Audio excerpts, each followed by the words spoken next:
Exato. Estou muito feliz de ter muita gente de lá também, do nosso ciclo e tal. Muito obrigada mesmo, estou muito feliz de poder participar aqui. Juliana, você pode passar para mim, por favor? Não tem alguma forma, acho que não, né, de ficar com o co-hosting, aí eu vou passando mesmo? Eu mesma vou passando? Será que é possível? Tem como você fazer a exibição na tela. Eu paro e aí você faz a exibição, mas não tem como você passar o meu.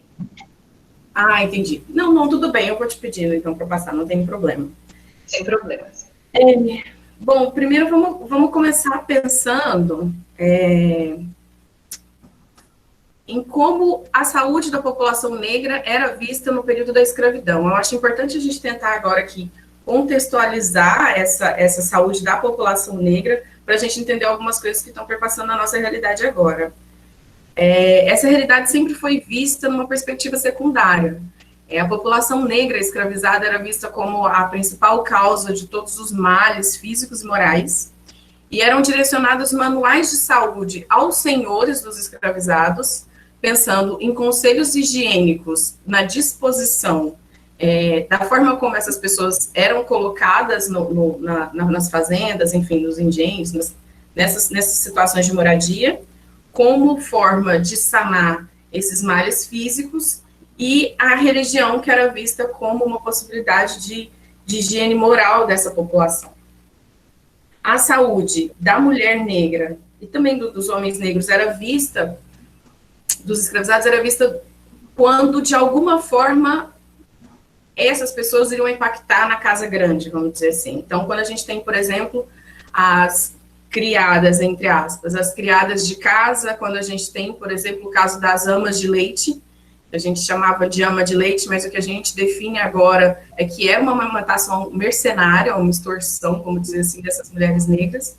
E aqui eu trouxe o quadro do Lucílio de Albuquerque, de 1912, que é esse Mãe Preta, que mostra uma mulher negra escravizada amamentando uma criança branca, enquanto o seu filho olha do lado com um olhar, aí a gente não sabe, de resignação, um olhar de desespero, de tristeza, nesse sentido.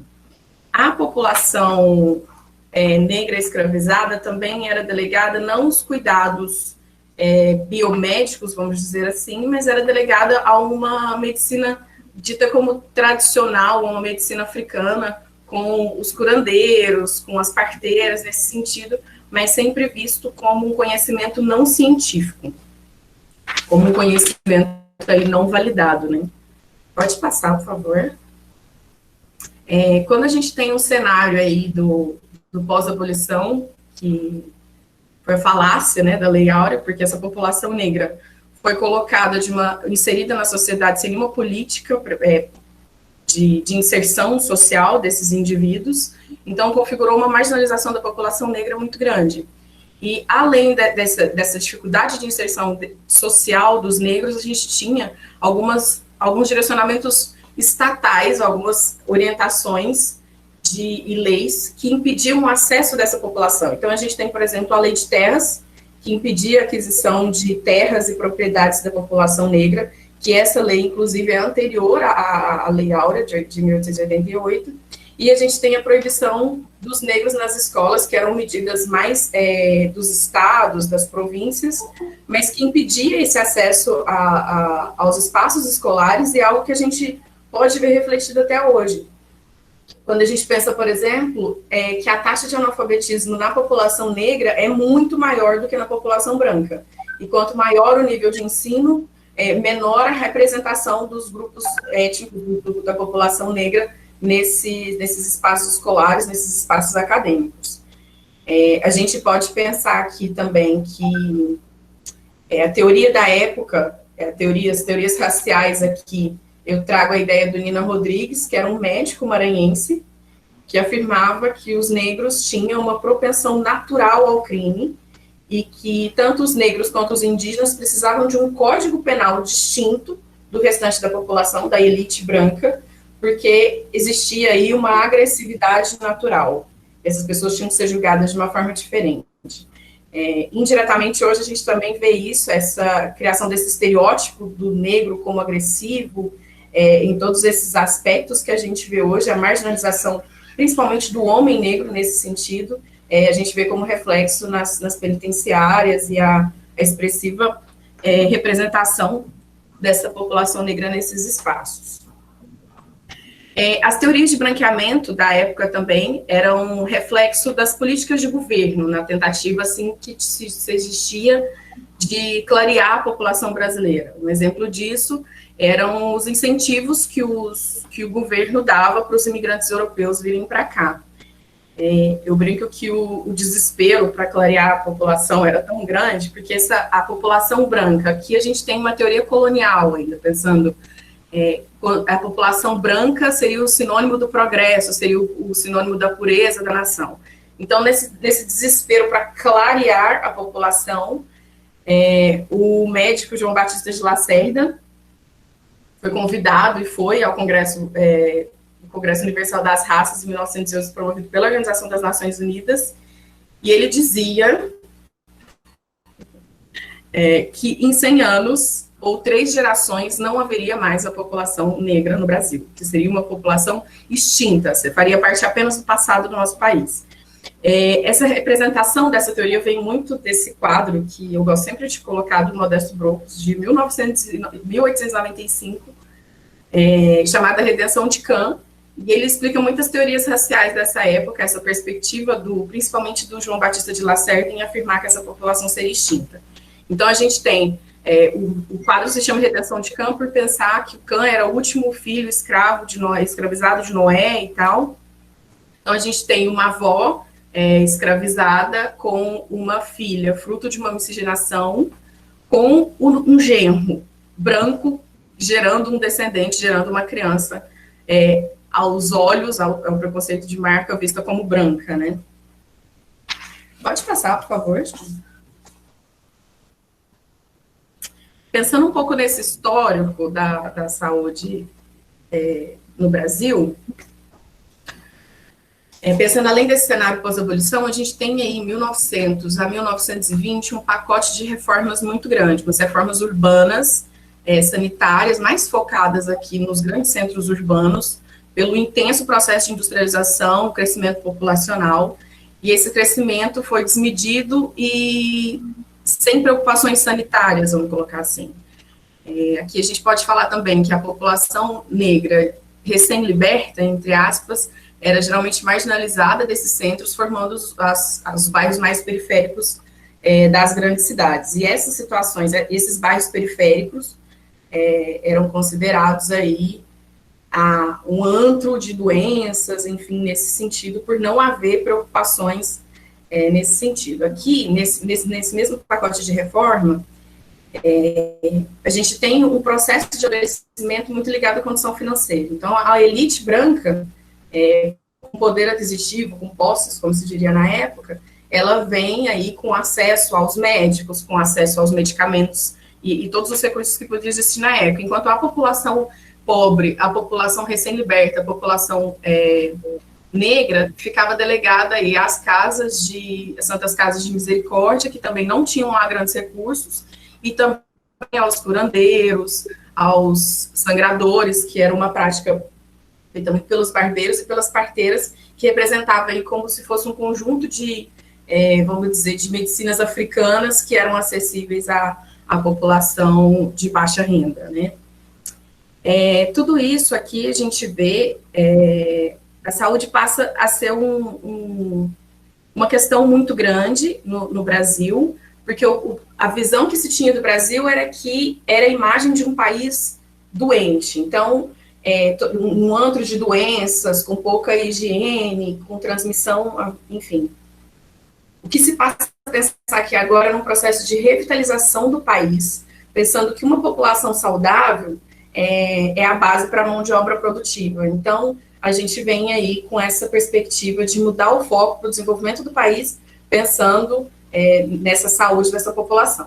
Aqui tem o quadro do Jean-Baptiste Debré, que é a representação desses curandeiros, e aqui a gente pode ver uma prática que era muito comum, segundo alguns autores, que é a aplicação de ventosas, que hoje, ultimamente, tem voltado muito em voga, mas a aplicação de ventosas nessa população aí recém-liberta. Pode passar, por favor, Júlia? Bom, nesse processo de revitalização da saúde, revitalização do país pela saúde da população, foram direcionadas algumas campanhas de saúde, que era uma aposta do governo, para tentar gerar essa população saudável, vamos dizer assim. Desculpa, gente, eu me distraí aqui com o chat. Em 1904, a gente tem aqui, foi o ano da reforma do Oswaldo Cruz. Era um médico recém-formado, recém-chegado da Europa, que liderou aqui grandes campanhas de combate, tanto à peste bubônica quanto à febre amarela. E aí aqui a gente pode ver, foi instituída uma polícia sanitária, que é essa imagem que tem aí em preto e branco, e essa polícia sanitária, ela tinha a missão de fazer brigadas mata-mosquito, como medida de controlar a febre amarela. Já contra a varíola, a proposta do Oswaldo Cruz foi bastante agressiva, e os ideários se voltaram aqui para uma vacinação compulsória da população. E aí a ausência de explicação e a conduta muitas vezes agressiva da polícia sanitária foi considerada aí uma tirania por grande parte da população e culminou na revolta da vacina, que é algo que a gente vê lá no ensino médio e tudo mais. Mas com a pressão popular e os grandes conflitos, muitas vezes físicos, que geraram mortes e vários feridos, essa vacinação compulsória foi suspensa e depois ela voltou como uma medida mais amena.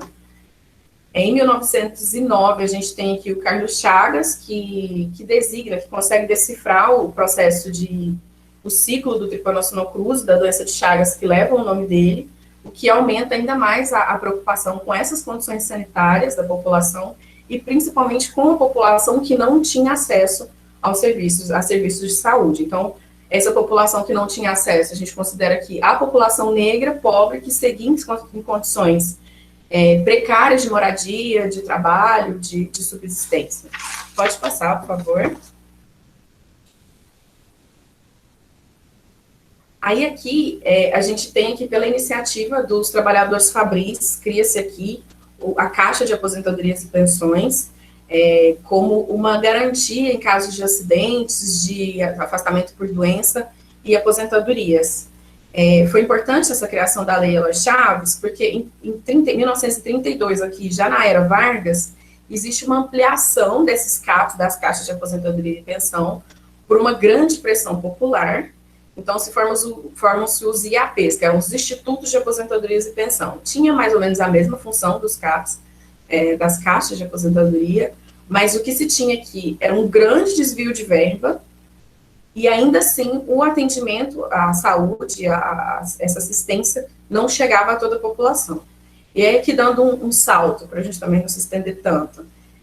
Aqui, nesse meio tempo, entre 32 e 53, a gente tem a criação da CLT, com alguns benefícios de saúde e aposentadoria nesse sentido, mas em 53 a gente tem a criação do Ministério da Saúde, mas ainda assim com baixo financiamento, um atendimento mais voltado para as zonas rurais e as regiões mais interioranas do país, enquanto na cidade a saúde continuava direcionada apenas a quem tinha carteira assinada, era uma assistência só para o trabalhador. Pode passar, por favor. Já no contexto da ditadura militar, a saúde estava ainda muito focada num modelo hospitalocêntrico, curativista, e ainda muito focada aí nessa questão dessa hegemonia biomédica. No período da ditadura militar, a gente teve uma redução muito significativa das verbas, certo? E a proliferação de doenças como a dengue, a malária e a meningite. Nesse período que a gente tem aqui, o enfraquecimento do serviço público, a inassistência do Estado, deu uma abertura para assistência privada. Então, aqui a gente observa um processo de mercantilização muito grande da saúde e a tentativa de inserir esses planos, inserir essa assistência nessa perspectiva mercadológica. Em 77, a gente tem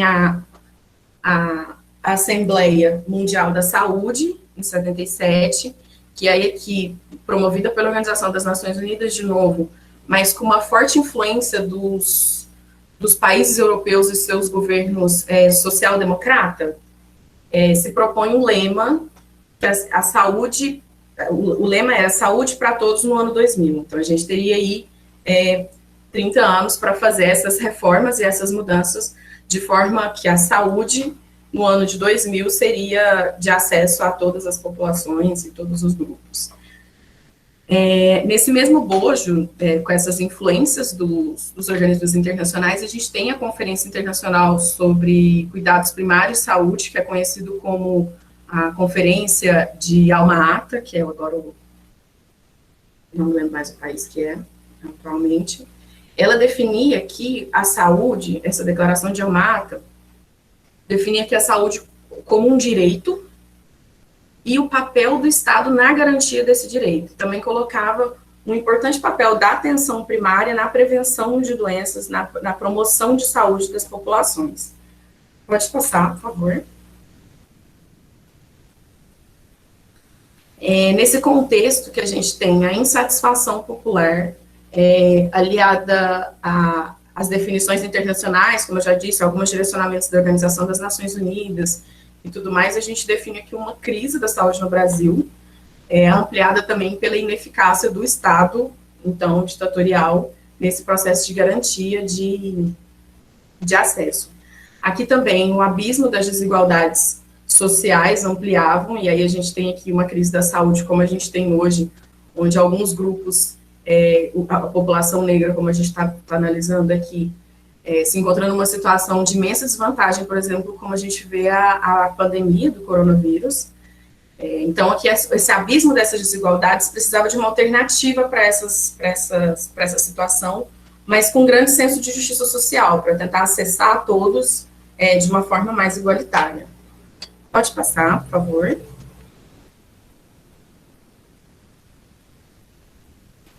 Toda essa insatisfação que a gente está dizendo aqui culmina no movimento da reforma sanitária brasileira, que foi uma luta de movimentos sociais pela redemocratização.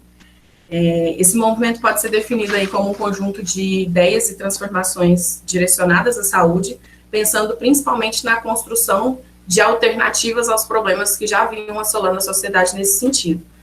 Aqui, eu não posso deixar de mencionar, quando eu digo movimentos sociais, movimentos populares, aqui, o papel do movimento negro unificado foi muito grande, principalmente do feminismo negro, quando ele vem pautar as urgências no campo da saúde, principalmente quanto aos direitos e à saúde reprodutiva das mulheres negras.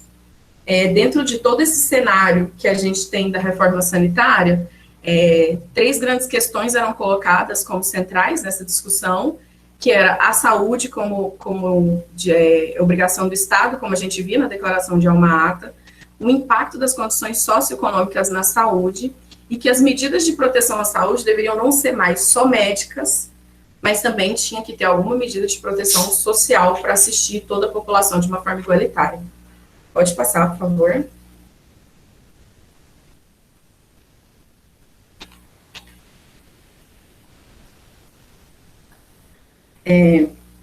Todos esse cenário da reforma sanitária ampliou de uma forma muito considerável os espaços de discussão sobre a saúde no Brasil. Esses espaços foram muito significativos, como encontros, fóruns, simpósios, conferências que pautaram de diversas pautas da saúde. Aí a gente fala do movimento de mulheres, do movimento negro, nesse sentido, em prol dessas mudanças para a saúde do Brasil. E aí aqui tudo isso culmina, estou dizendo assim, gente, de uma forma muito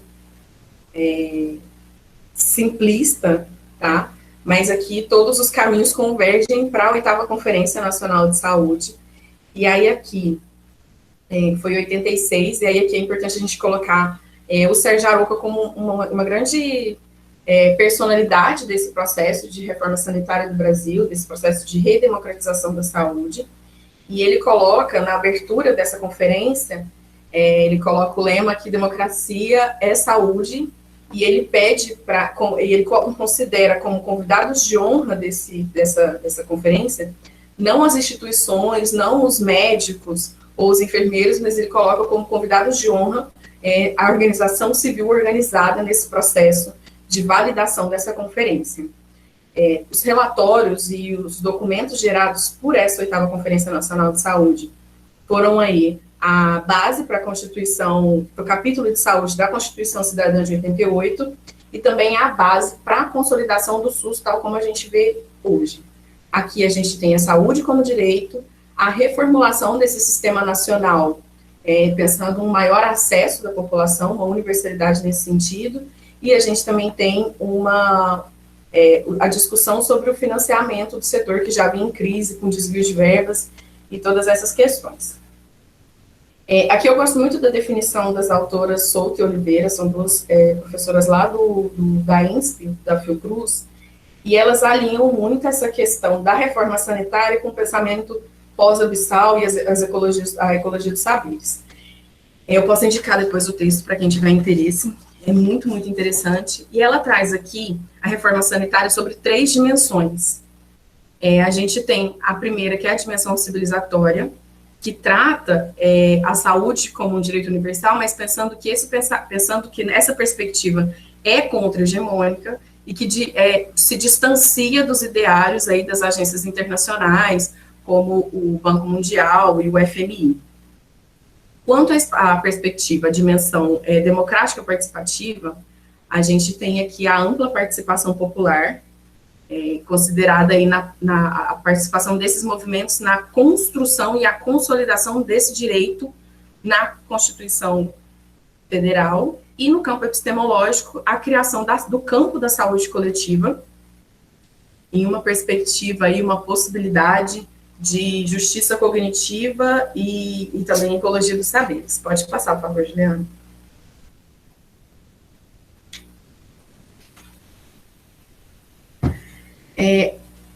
A dificuldade de definição dessa saúde coletiva foi uma grande discussão entre vários autores e pesquisadores do tema. Eu trouxe aqui alguns que trazem uma perspectiva bem geral do campo. Joel Birman coloca que a saúde coletiva constitui-se através da crítica sistemática do universalismo naturalista do saber biomédico. E é praticamente essa perspectiva contra-hegemônica que quebra um pouco essa hegemonia biomédica e coloca múltiplos saberes na interpretação do processo de saúde e doença, do processo de análise e constituição desse campo. O Germilson Paim, que é um teórico muito importante aqui, um dos precursores também da saúde coletiva no Brasil, ele coloca que a saúde coletiva tem a militância sociopolítica, e ele fala também, num congresso em 2017, que a saúde, como que ele diz, que a crítica faz parte do DNA da saúde coletiva. Então, essa questão de levantar essas problematizações, de levantar essa crítica e as polêmicas e questionar a lógica hegemônica, vem aí como incrustado na saúde coletiva e uma das suas bases. E aqui também a gente não pode deixar de colocar do Everardo Nunes, que ele trata a saúde coletiva como uma corrente de pensamento, um movimento social e prática teórica. Aqui é importante a gente colocar que a saúde coletiva vai muito além de só do paradigma da prática, da teoria, me desculpe, mas tem uma vertente muito intensa das práticas de intervenção, de pesquisação, entre outras perspectivas nesse sentido. Pode passar, por favor. Aqui a saúde coletiva brasileira vem como uma inovação, ela é exclusiva brasileira, mas ela vem com algumas críticas e uma influência do projeto preventista, aqui pela tese de doutorado, se não me engano, do Sérgio Arouca, que instala, o projeto preventista se instala num contexto de pós-guerra e chega aqui na América Latina, para ir na segunda metade da década de 50, em congressos no Chile e no México, financiados pela Organização Pan-Americana de Saúde, e preconizava aqui, basicamente, o desenvolvimento dos países de terceiro mundo. É um pouco nessa perspectiva, mas também vindo de um sentido, de uma perspectiva e de uma teoria muito hierarquizada. Aqui a crítica também da medicina preventista chegou à reforma universitária, em 68, e aqui se propunha a recomposição dos aspectos bio, psico e social na avaliação da saúde. Já a medicina social também vem como crítica barra inspiração sobre a totalidade social do indivíduo nas práticas de saúde e também trazendo as discussões das ciências humanas em saúde e criticando um pouco essa questão da crise a riqueza leva à saúde, não o contrário, né? Aqui também essa medicina social vem com influências, por exemplo, da Alemanha, da medicina de Estado, da França, a medicina urbana, que pensava mais na lógica da disposição arquitetônica das cidades para a saúde dos indivíduos, e também a medicina da força do trabalho da Inglaterra. Pode passar, por favor.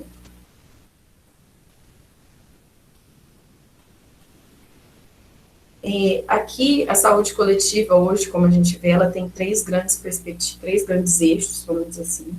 A gente tem o planejamento e a gestão em saúde, a epidemiologia, que aqui ela vai continuar bastante clássica e ainda muito vinculada ao poder, à hegemonia biomédica, e as ciências sociais e humanas em saúde. Aqui eu trago essa referência, eu também recomendo fortemente quem tiver interesse em pesquisar mais sobre esse tema, um vídeo que está no canal do Projeto Alice, lá do SES, do Centro de Estudos Sociais da Universidade de Coimbra, que é um diálogo do professor João Arriscado Nunes com o Marcelo Firpo de Souza Porto.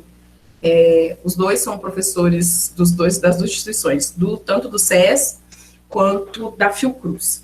E eles trazem muito essa discussão, e é um vídeo muito interessante para quem tiver mais interesse mesmo, e eles trazem aqui as ciências sociais e humanas como uma porta de entrada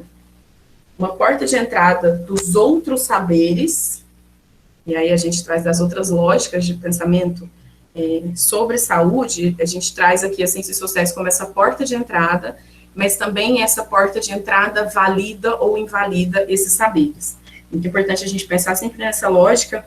Por exemplo, o que se discute muito é que aqui essas ciências sociais e humanas em saúde, dentro do espaço da saúde coletiva, vai ter uma escutativa dos saberes dos povos, mas aqui também a gente tem que polemizar e colocar que essa escuta ainda é extremamente hierarquizada, não é uma escutativa, e muitas vezes os povos são vistos apenas como informantes, né?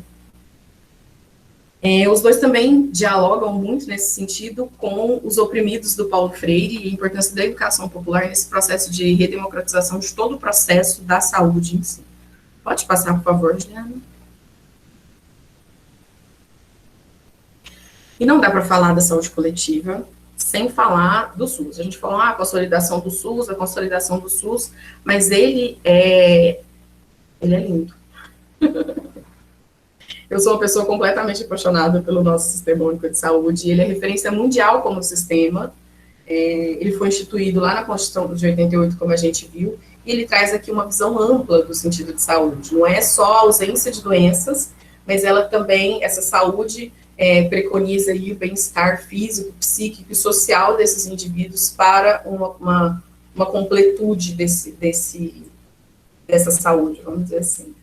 E aqui é muito importante a gente colocar que, em 2017, 80% dos usuários do SUS se autodeclararam negros. Então, aqui eu vou ousar e usar alguns autores para dizer que, na nossa sociedade, o Sistema Único de Saúde, tal como a gente vê hoje, defender o SUS é defender a saúde da população negra, e defender a saúde da população negra é defender o SUS. Pode passar, por favor. Aí aqui eu trouxe os princípios doutrinários do SUS, e aí a gente tem a universalidade, que foi tão discutida lá pelos movimentos, que é esse acesso universal à saúde. A gente tem a integralidade, que considera o indivíduo aí como um todo e todas as suas necessidades, e a equidade, que aí se difere desse conceito de igualdade. Eu sempre coloco essa imagem, porque eu acho ela muito explicativa, da gente pensar que a equidade é um processo de reconhecimento das diferenças para que se chegue a um processo de justiça social. Pode passar, por favor. E aí, apaixonada pelo SUS como sou, eu trouxe aqui alguns dados, porque sempre que eu falo, muitas pessoas se chocam muito de pensar, nossa, mas o SUS é tudo isso, mas quando eu vou no sistema de saúde, quando eu vou na unidade básica perto da minha casa, não é assim que parece, e tudo mais, mas a gente tem que pensar isso num processo mais a fundo. Esses dados são de 2017 ou 2018, me desculpem que eu não me lembro, mas a gente pensar aqui que foram feitos mais de 4 bilhões de procedimentos ambulatoriais, mais de 1 bilhão de consultas médicas, 11 milhões de internações, que 98% do mercado de vacinas é controlado pelo SUS, e aí a gente tem que agradecer que a vacina do corona vai chegar e vai ser pelo SUS. 11 milhões de procedimentos oncológicos e mais de 3 milhões de processos de quimioterapia. Eu gosto sempre de trazer essa imagem, porque mostra essa dimensão. Mostra a forma, porque por mais que a gente pense na experiência pessoal, de ir na unidade básica e de não ser atendido da forma como deveria, entre aspas, ser, a gente tem que ter essa dimensão global, a gente tem que ter essa dimensão geral do que o SUS representa na nossa sociedade. Pode passar, por favor, né?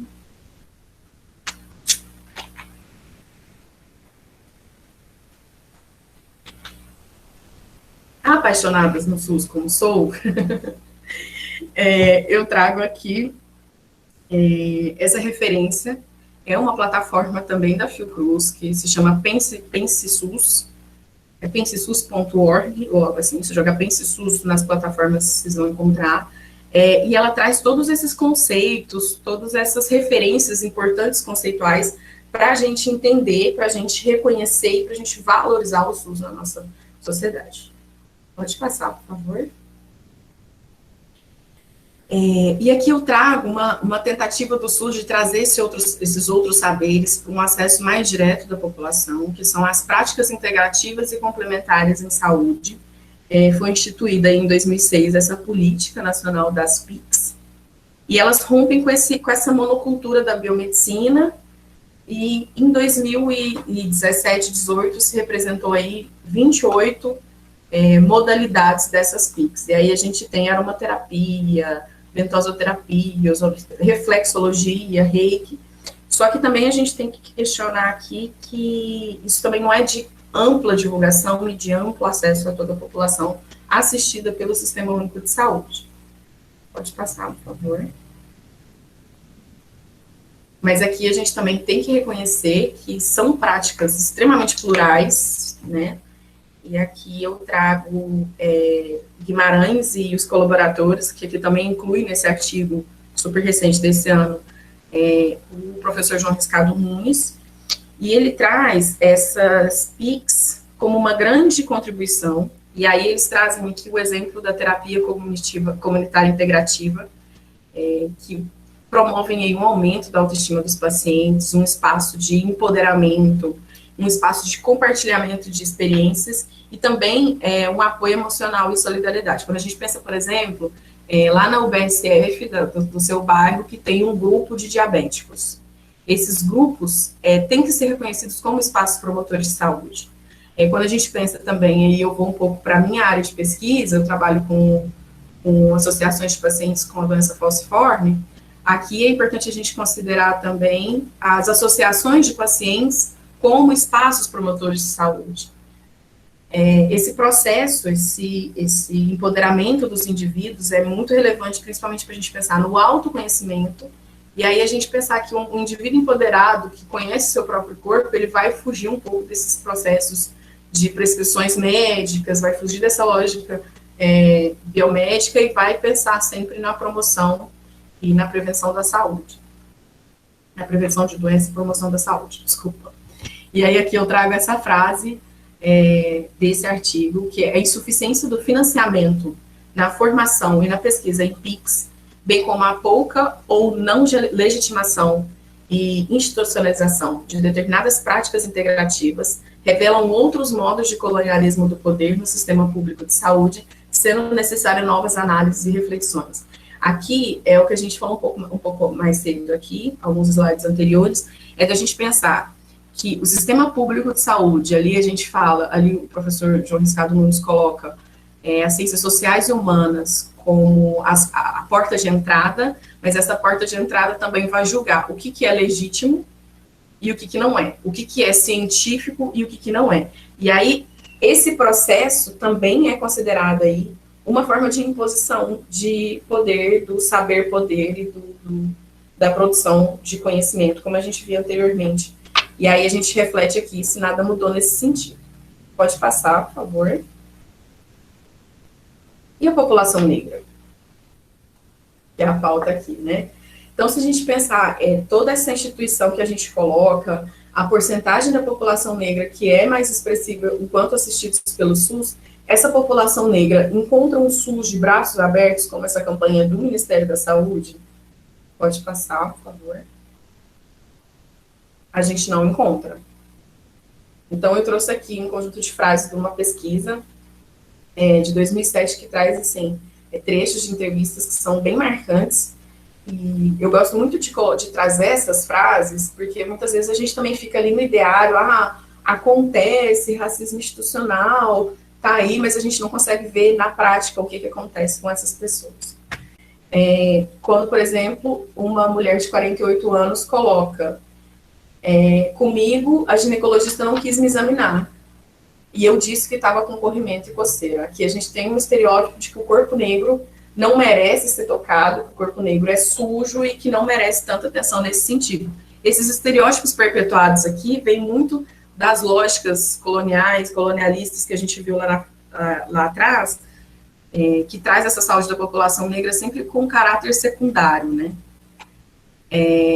Essa frase aqui que sempre me choca, eu vi uma senhora, ao não concordar ou entender a prescrição, ouviu do médico: a senhora é uma velha negra e sem diploma, eu que estudei e eu sei o que eu estou fazendo. E aí aqui a gente polemiza tanto o racismo institucional quanto essa lógica dos profissionais biomédicos terem essa hegemonia do saber, do poder nesse sentido. Aqui eu ainda vou trazer para vocês o caso da Serena Williams, porque a gente não pode colocar aqui também como uma questão só da raça ou só da classe. Aqui a gente tem que ver numa análise interseccional. O caso da Serena Williams, a tenista milionária, ganhou vários prêmios ao longo da carreira toda, ela teve vários problemas na gestação e no puerpério dela, no pós-parto. E ela escancarou essa questão da violência obstétrica nos Estados Unidos, e ela dizia sempre assim: o problema não é o dinheiro que eu tenho, o problema é que eles não ouvem o que eu sei falar sobre o meu corpo. Essa desautorização que o poder biomédico tem de que o corpo é seu, mas eu sei o que está acontecendo. Não, a gente também tem que ser colocado nessa lógica e ser inserido também nesse processo de decisão terapêutica, entre outras questões nesse sentido. Essa terceira frase fala que no hospital a médica examinou a filha e passou só um remédio para a sarna, sem nem examinar da forma correta, e ela não ouviu a mãe dizendo que a filha não tinha contato com o animal, e quando ela levou em outro médico, viu que era um processo alérgico. E aí a gente pensar que o corpo, de novo, esse estereótipo de que o corpo negro é sempre sujo, que não merece contato, que não merece essa atenção. Ainda também nesse processo de violência obstétrica, a gente tem essa frase: escutei da recepcionista pré-natal falar: negra é como coelho, só dá cria.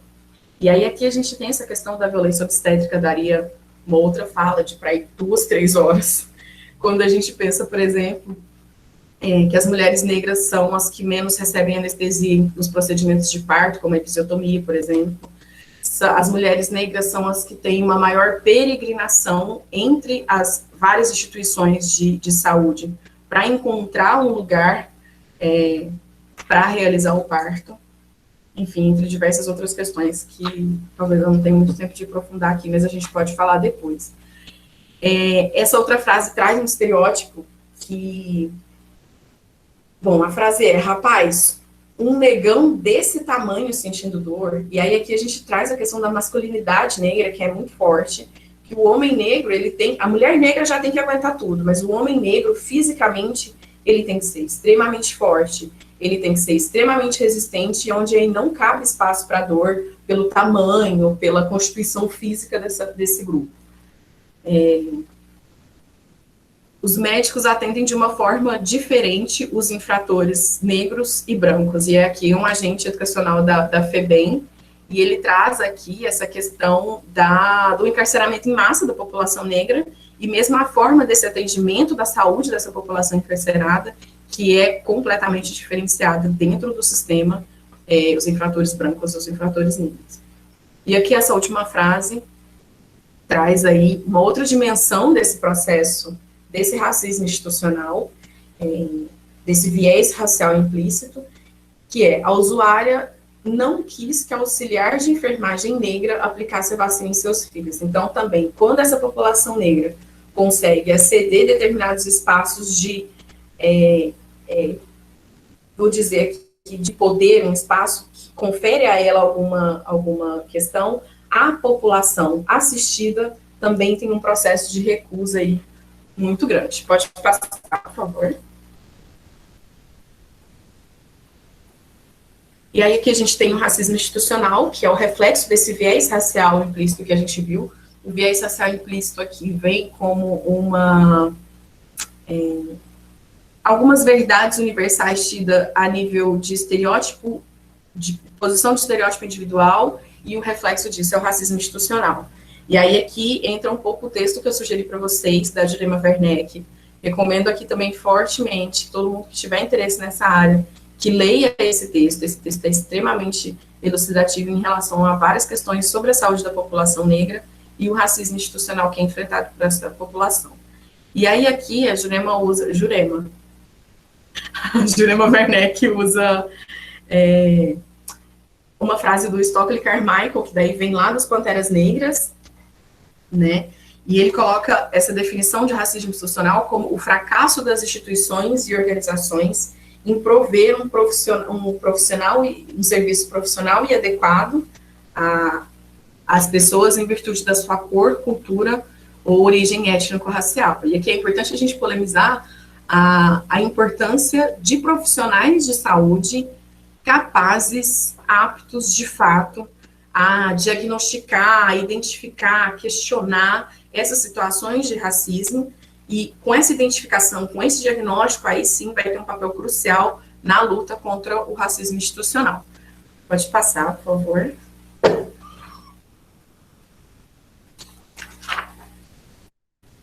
Todo esse descaso com a saúde da população negra vem reverberando ali de toda a carga histórica que a gente tem na população, na saúde do povo brasileiro. E a ausência dessa temática nos currículos, tanto de graduação quanto de pós-graduação, traz ainda essa realidade. Então, assim, é uma população que a gente sabe que é marginalizada, eu não quero aqui de forma alguma essencializar esse processo de marginalização, mas enquanto inclusão na sociedade, a gente tem um nível de marginalização em relação ao hegemônico, vamos dizer assim, muito grande. Então, a ausência desses temas, dessa temática nos currículos dos cursos da saúde, a gente pode encarar aí como um processo, como eu vou dizer assim, um processo que reforça essa lógica desse racismo institucional. Porque a gente tem aí a Lei 10.639, por exemplo, de 2003, que preconiza o ensino da história da África, da cultura africana, em todos os níveis de ensino, por exemplo. E principalmente as especificações e dilemas enfrentados por essa população. Então, essa desinformação segue perpetuada. Essa desinformação e esse olhar secundário da população negra. Né? E mesmo com todo esse desconhecimento, a gente tem aí a Política Nacional de Saúde Integral da População Negra, de 2009, que reconhece o racismo como um determinante social em saúde. O que é esse determinante social em saúde? É a forma, o racismo vai impactar na forma como as pessoas vivem, trabalham, estudam, vivem e sobrevivem quanto ao risco, né, quanto ao impacto na saúde desse grupo. E aqui também, como a gente tem aqui, promover, como objetivo da política, é promover a saúde integral da população negra, priorizando a redução das desigualdades étnico-raciais, o combate ao racismo e à discriminação nas instituições e nos serviços do Sistema Único de Saúde. Pode passar, por favor. E aí aqui eu trago que é importante a gente pensar como, além da história dos negros, os próprios corpos negros não são vistos dentro dessa lógica de produção de conhecimento. E aí aqui a gente não integra os cânones acadêmicos, os padrões eurocêntricos, tanto de construção de conhecimento, como também esse espaço físico, de constituição física desse padrão eurocêntrico que é colocado dentro dessas universidades. Mesmo com a lei de cotas de 2012, a população negra ainda tem uma subrepresentação nos espaços no ensino superior, e ainda assim menos de 3% dos docentes de pós-graduação são mulheres negras. E aí aqui eu trago experiência pessoal, vamos dizer assim. Na minha trajetória acadêmica de graduação, de licenciatura, dos meus estágios, do mestrado, e também no doutorado, eu nunca tive um professor ou uma professora negra. Isso sempre mexeu de uma forma muito dramática com o meu pensamento de colocar assim, poxa, eu não estou me vendo representada nesses espaços, eu não estou vendo alguém como eu atingindo o lugar que eu quero chegar. Isso, de alguma forma, dá uma certa motivação, mas também desmotiva de uma forma dramática.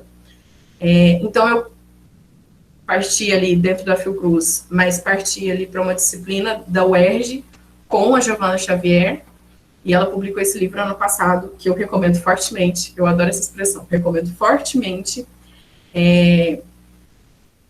O livro dela se chama Você Pode Substituir Mulheres Negras como Objeto de Estudo por Mulheres Negras Contando a Sua Própria História. E aí aqui a gente coloca a mulher negra como um objeto de estudo no pior sentido da palavra mesmo.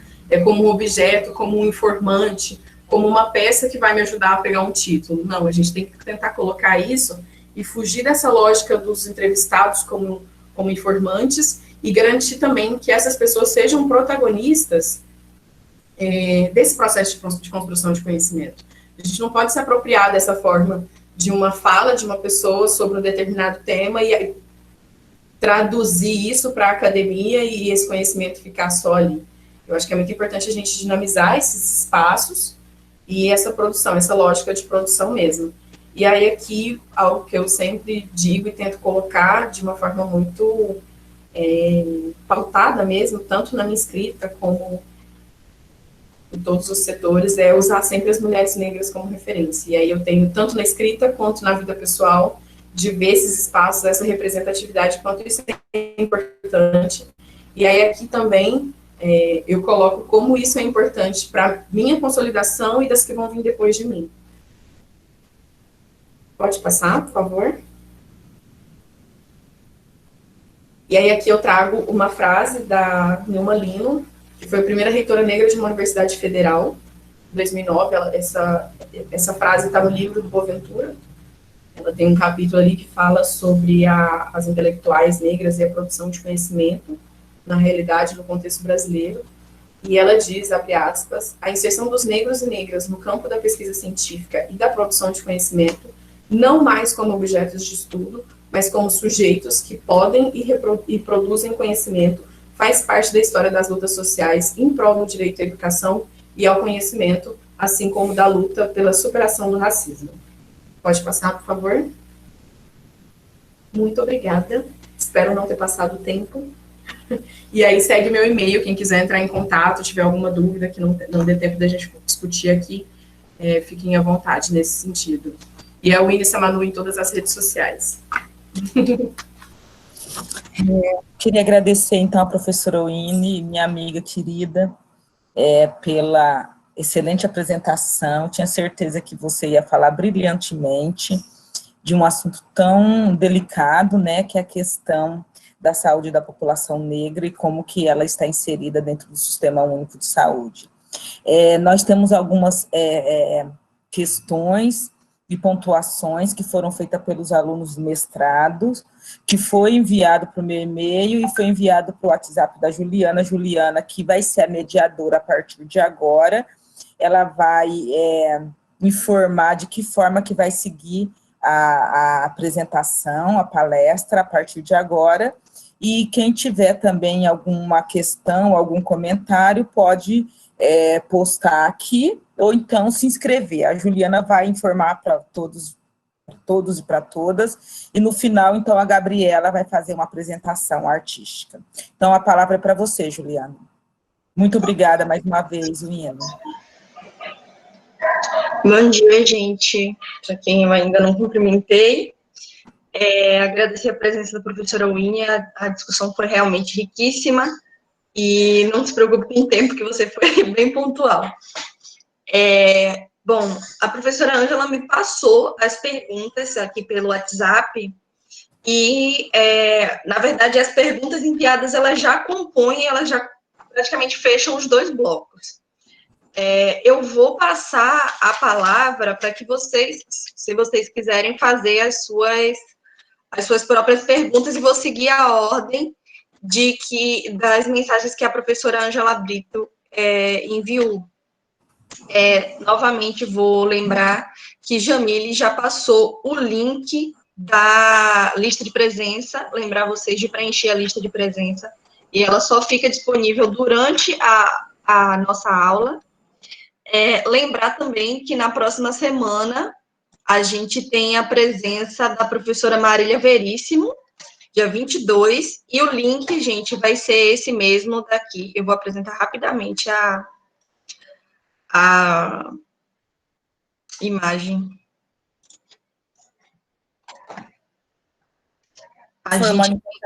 Quando você está colocando a imagem, Júlia, nós tivemos a presença com a palestra da professora Winnie, uma das mais, uma das palestras que teve mais participação. Nós temos agora, no momento, 40 pessoas participando da palestra da professora Winnie. Muito obrigada a participação de todos e todas. É isso aí. Então, o tema da próxima semana é Sociologia das Ausências e Emergências na Pesquisa com as Culturas de Resistência, com a professora doutora Marília Veríssimo Veronese. Semana que vem, nesse mesmo link. Bom, os blocos ficaram da seguinte maneira. O primeiro bloco ficou Zildeni, Caroline de Jesus e Rodrigo, que foram as 3 primeiras pessoas que a Ângela enviou. As pessoas estão todas aí. A Zildeni, eu sei que está aí. Caroline de Jesus, eu nunca lembro qual das duas é Caroline de Jesus, porque as duas estão com Caroline Souza. Eu sei que uma é Caroline Ramos e a outra é Caroline de Jesus, mas as duas são Souza. Pronto.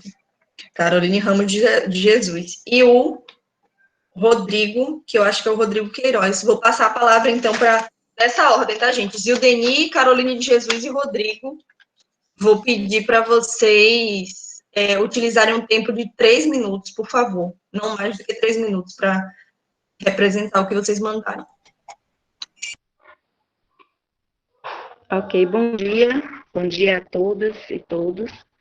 Bom dia, professora Winnie, muito obrigada por sua exposição. Vou dar uma pescadinha aqui na questão que eu elaborei para adiantar um pouco mais.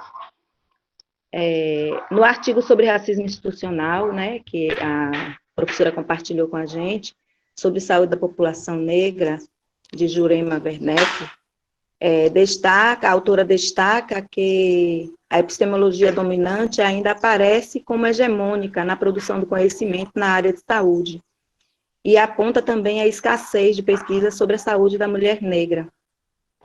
A autora salienta que, apesar do SUS ter representado importantes conquistas dos movimentos sociais, né, o movimento da reforma sanitária, como você apresentou aí, do movimento de mulheres negras, do movimento negro, a saúde da população negra, em suas especificidades, continuou e continua, né, de alguma medida, sem o alcance efetivo pelo sistema de saúde. Nesse contexto, compreendendo o processo de decolonização do saber, né, descolonização do saber, como uma forma de descolonização da consciência e construção de saberes contra-hegemônicos, conforme aponta Guimarães e os autores do outro artigo também apresentado, né, de práticas integrativas, e ainda a partir da compreensão da política de cotas como importante instrumento efetivo de reparação das desigualdades produzidas pelo racismo estrutural, gostaria que comentasse como as pesquisas sobre as políticas de ações afirmativas, no caso as cotas, nas universidades podem contribuir para a descolonização do saber, do poder e do ser. Obrigada.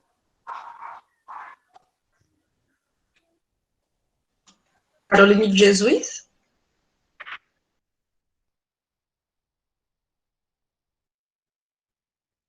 Bom, eu vou então passar para o Rodrigo. Rodrigo, pode fazer sua pergunta.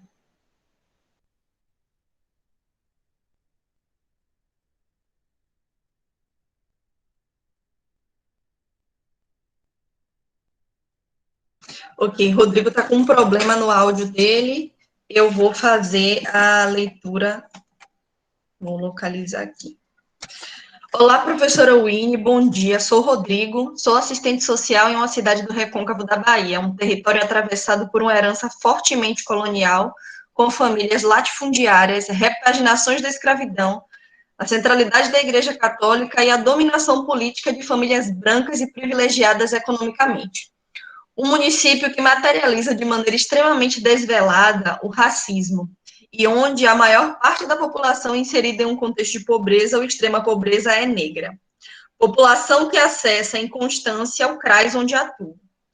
Também é uma população marcada por adoecimentos psíquicos e o uso abusivo de substâncias psicoativas. São variadas as vulnerabilizações. Em paralelo, o Brasil permanece construindo uma política de saúde que não produz ou reproduz práticas antirracistas.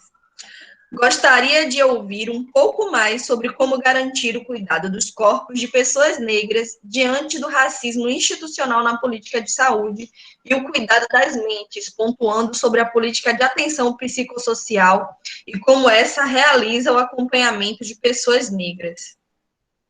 Como a Caroline de Jesus também não manifestou, não se manifestou, eu vou ler a pergunta dela também. Bom, a Caroline de Jesus fala: a subordinação ao saber da biomedicina, como foi trabalhado no texto indicado, afeta diretamente no processo de autonomia do sujeito, no restabelecimento da sua saúde, deixando o sujeito, paciente, à mercê das recomendações desse conhecimento no processo saúde e doença. Foi visto que o saber biomédico, legitimado pela comunidade científica, possui hegemonia dentro do campo da saúde e performa, em muitos casos, como um saber exato, indiscutível e inalcançável, que exclui outros saberes não legitimados. Gostaria que a professora comentasse as contradições de como esse saber se apresenta, tendo, por exemplo, a pandemia do Covid-19, um vírus novo que impossibilitou as respostas exatas e também necessitou de diversos ajustes nas orientações passadas pela própria OMS, como não precisa o uso de máscara, e depois só precisa manter a ética da tosse, depois todos devem usar máscara, deixem as máscaras para os profissionais de saúde, usem as máscaras de tecido e etc. Ficou notório a subordinação da população ao saber biomédico, mesmo que esse saber ainda não tinha ou não tem respostas conclusivas para esse vírus. Passar, então, para a professora Winnie responder aí as colocações dos estudantes. A gente tem um tempo de 15 minutos para isso.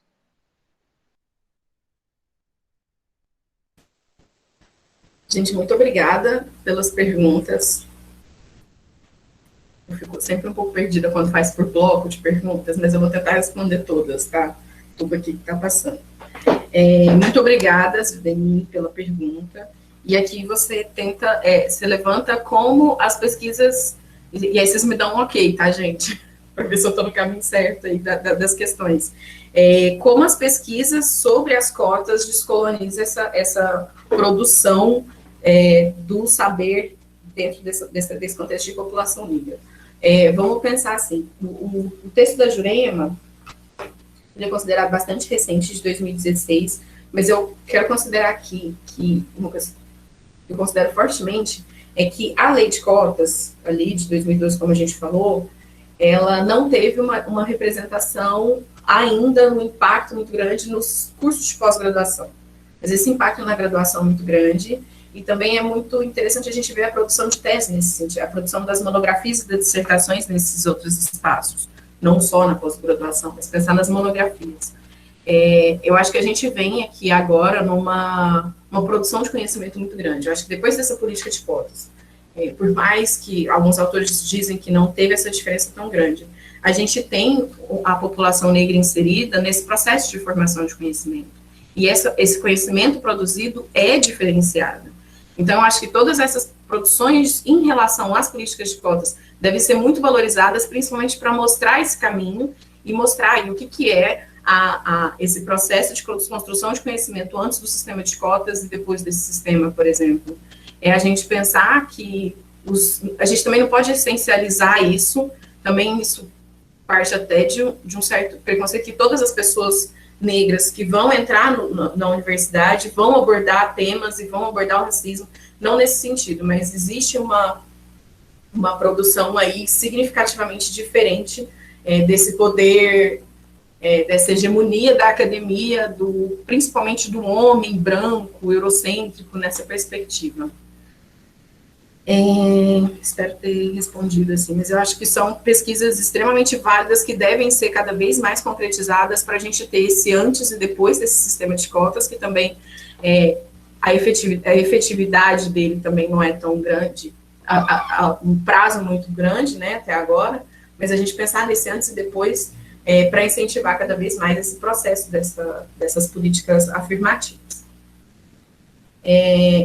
Sobre a pergunta do Rodrigo, é extremamente interessante a gente pensar nessa questão do adoecimento psíquico dessa população negra. E aí aqui, assim, eu falo da minha experiência, das minhas leituras nesse sentido, principalmente o adoecimento psíquico da população negra vem um pouco daquele estereótipo, como a gente viu em uma daquelas frases.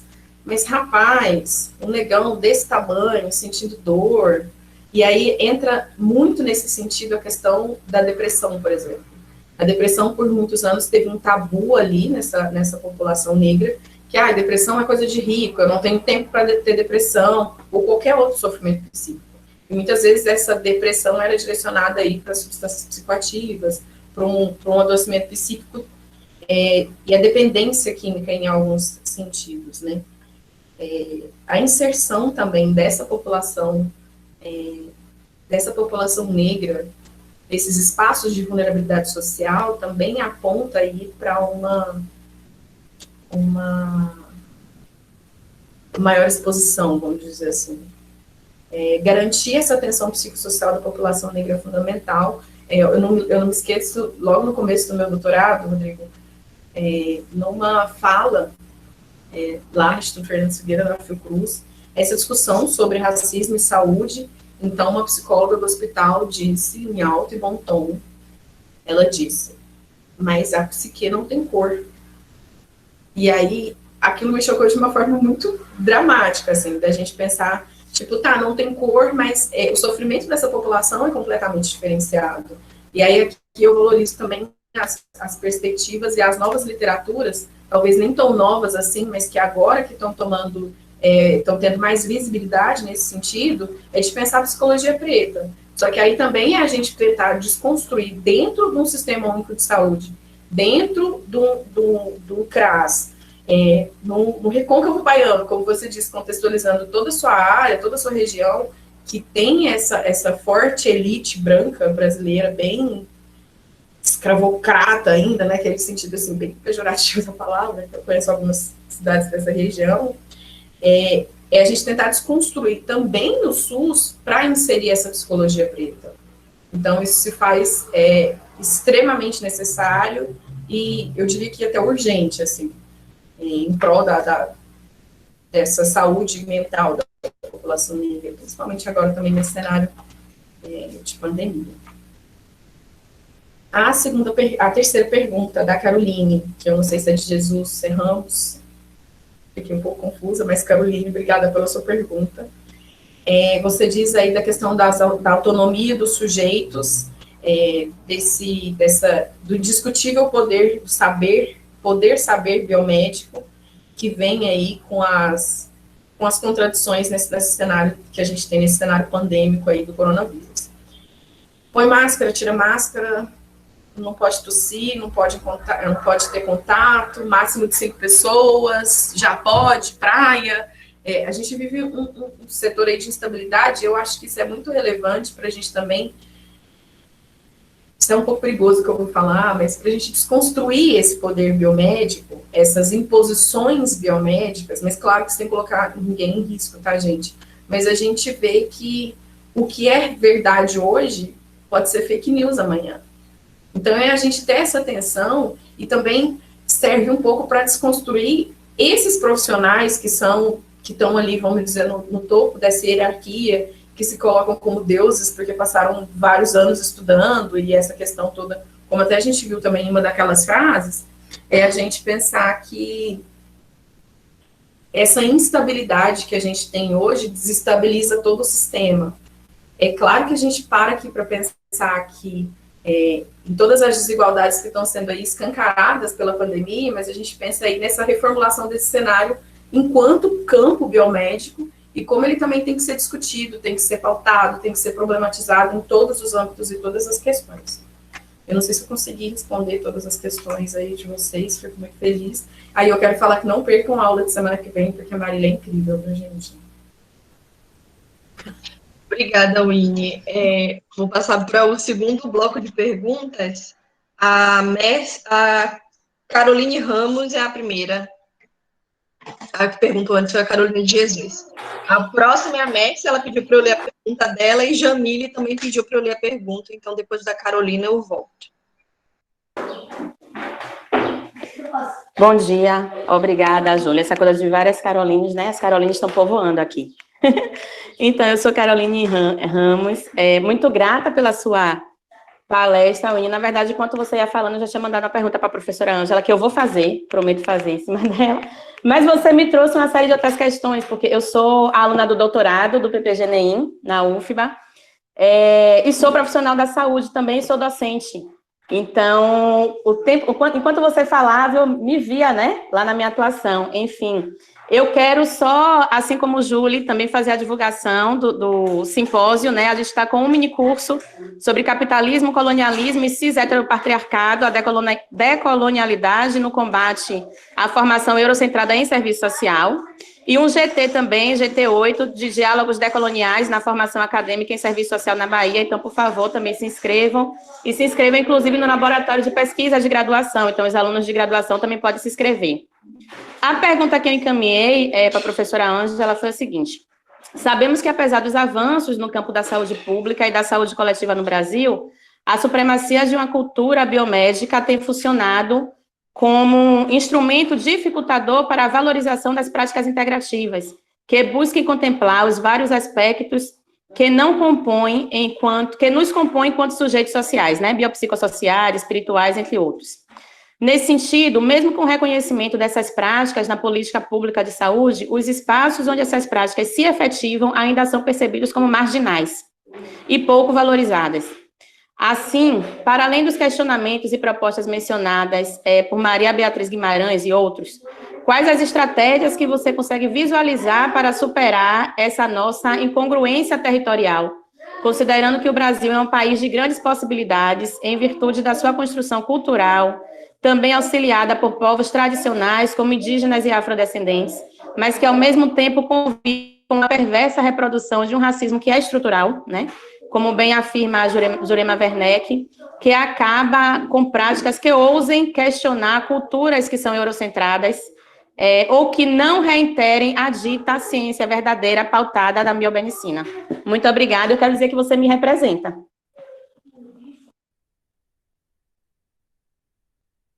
Ai, gente, estou de volta. Deixa eu ler as perguntas agora da Mércia e da Jamile. Estou impressionada com a coincidência, porque Caroline é GT8, eu sou GT9. Eu vou enviar... Estamos juntas, amiguinha, sempre. Pois é. Desde 2018. Pois é. Eu vou enviar no chat depois, gente, o link e os GTs. E vamos ter um terceiro bloco. O professor Winnie foi bem objetiva, sucinta, sobrou até tempo para a gente fazer um terceiro bloco.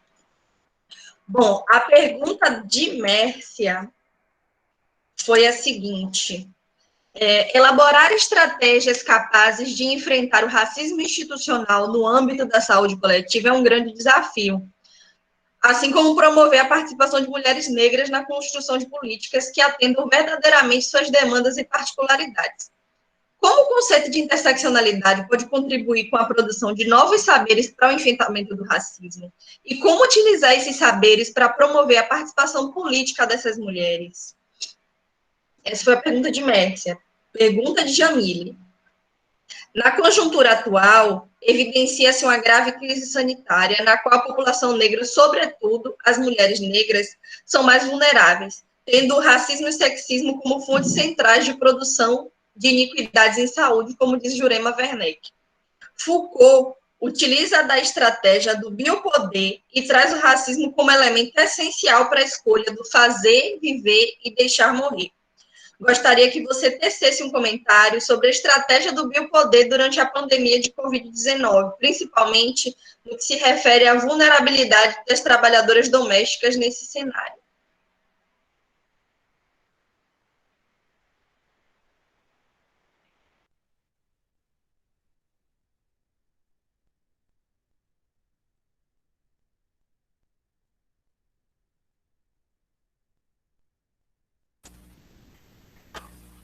Nossa, estava aqui tentando anotar tudo para responder aqui de forma mais plausível possível.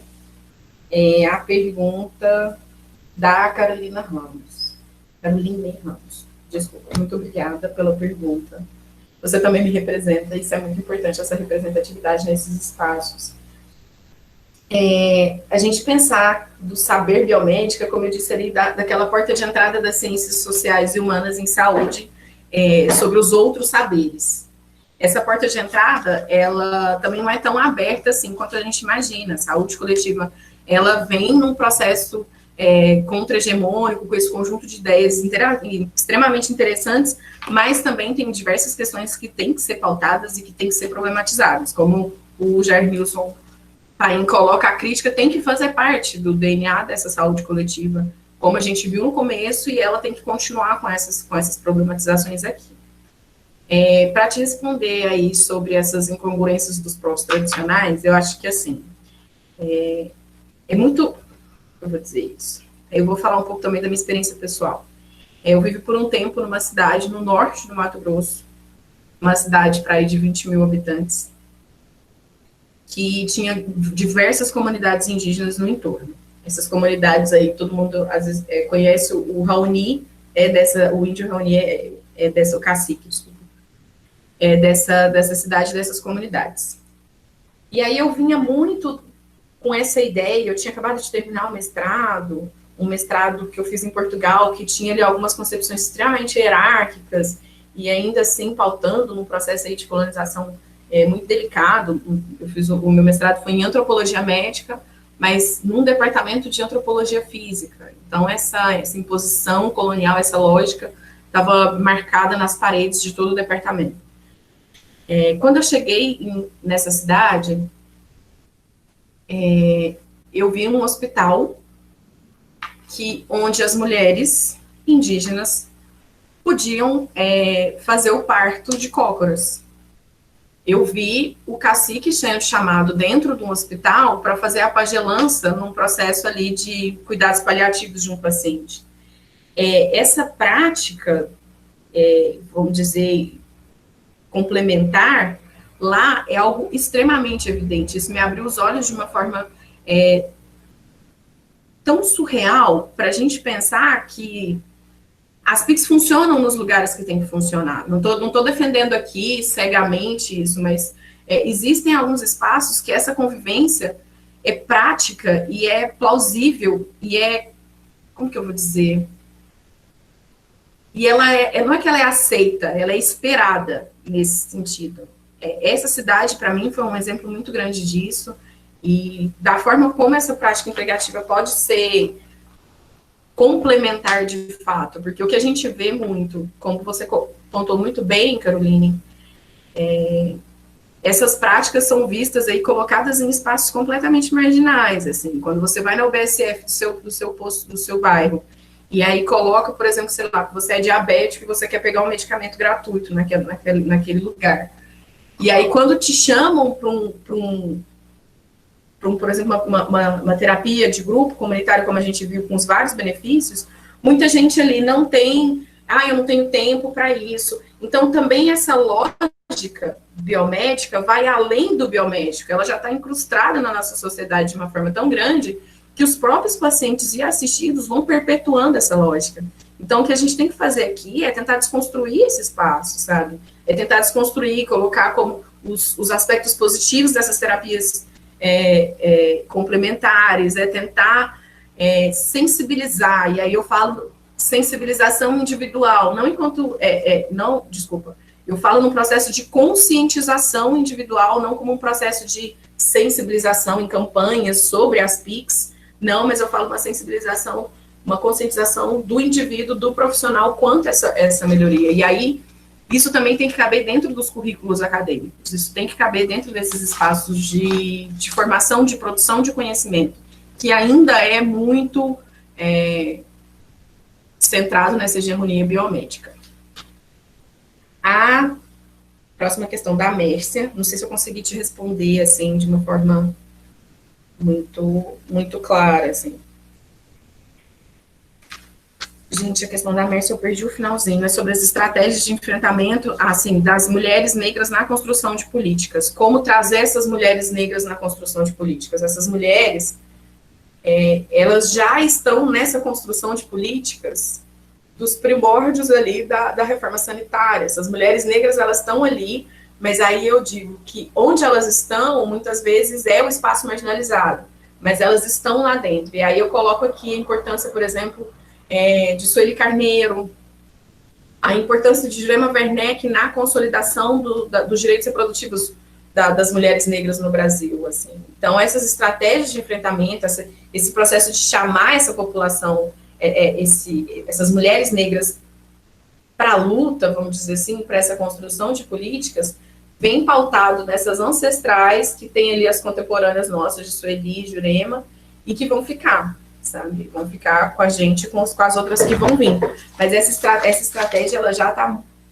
Não digo que ela é perfeita, execuível, mas ela já está aí. A gente tem que pautar. E o problema aqui é que essas mulheres estão aí, mas elas não são citadas. Aí a gente também tem a Edna Roland, a gente tem, por exemplo, o Instituto Geledés, que valoriza a mulher negra em todos os âmbitos e todos os setores da sociedade que elas possam estar inseridas, por exemplo. Vai um pouco nesse sentido. E aí aqui, chamar essas mulheres negras para a luta, eu acho também parte um pouco do princípio da gente usar essas referências, a gente trazer quem veio antes, colocar no papel e mostrar que a gente pode chegar ali. Como a gente estava brincando aí com a Caroline sobre a questão da representatividade, eu não vou procurar um espaço onde eu não me sinto confortável, onde eu não me vejo representada naquele lugar. Então, acho essa luta é extremamente importante, essa luta já vem pautada. Eu gosto muito de uma frase da Jurema, que também está no livro da Saúde das Mulheres Negras, que é: os nossos passos vêm de longe. A gente vê que essa ancestralidade está aí, deixando um legado, e que a gente também tem um legado para deixar. A questão da Jamile, essa questão do biopoder do Foucault. Eu não sou muito fã de Foucault, devo dizer, mas é um teórico que a gente tem que passar por ele, né? Essa questão do biopoder, de deixar fazer, deixar viver e deixar morrer. Nesse cenário que a gente vive aqui da pandemia do coronavírus, a gente vê que o deixar morrer e a necropolítica está extremamente incrustada na nossa sociedade. A gente decide quem vai ficar em casa e a gente decide quem vai sair para trabalhar. E essa vulnerabilidade das trabalhadoras domésticas está muito marcada aí, e a gente vê isso principalmente com a primeira morte no Brasil. Eu acho que ela é extremamente representativa quando a gente pensa que a primeira morte no Brasil foi de uma trabalhadora doméstica negra. Então, a gente pensar a forma como essas pessoas estão expostas e que elas continuam sendo expostas, e a gente entre aspas, o Estado, o poder decide quem vai ficar em casa, quem tem esse privilégio, e quem vai continuar trabalhando, quem vai continuar morrendo, sem nenhuma política de interferência nesse sentido, para tentar salvar essas pessoas. Eu não sei se eu consegui responder todas as questões. Respondido, gente? Eu vou passar para o bloco 3, a gente vai conseguir fazer um bloco 3 hoje, gente. O bloco 3 é Tamires, Alana e Ângela, professora, que pediu para fazer um comentário, uma pergunta. Então, nessa ordem, Tamires, por favor. Bom dia, professora Winnie, bom dia a todas. Eu não sei se vocês me escutam bem, mas aí, enfim. Eu meio que fiz a minha pergunta agora no chat, mas prefiro até falar sobre. Enfim, professora Winnie, muito obrigada por todas as questões pontuadas. Eu acho que a defesa do SUS, de fato, é a defesa da saúde da população negra, e aí pensar o SUS como um grande artefato de preservação dessas vidas e desses corpos. Mas eu também gostaria de saber como é que a gente pode, como podemos, né, enquanto profissionais de saúde ou não, fazer com que a Política Nacional de Saúde Integrada da População Negra ela seja efetivada de fato no atendimento primário, no atendimento básico do SUS, que é a maior porta de entrada para as pessoas negras. E aí, pensando as perspectivas e as tradições e os saberes do candomblé, no caso, né, das tradições oriundas da religiosidade africana. Então, a minha pergunta é mais essa. Obrigada.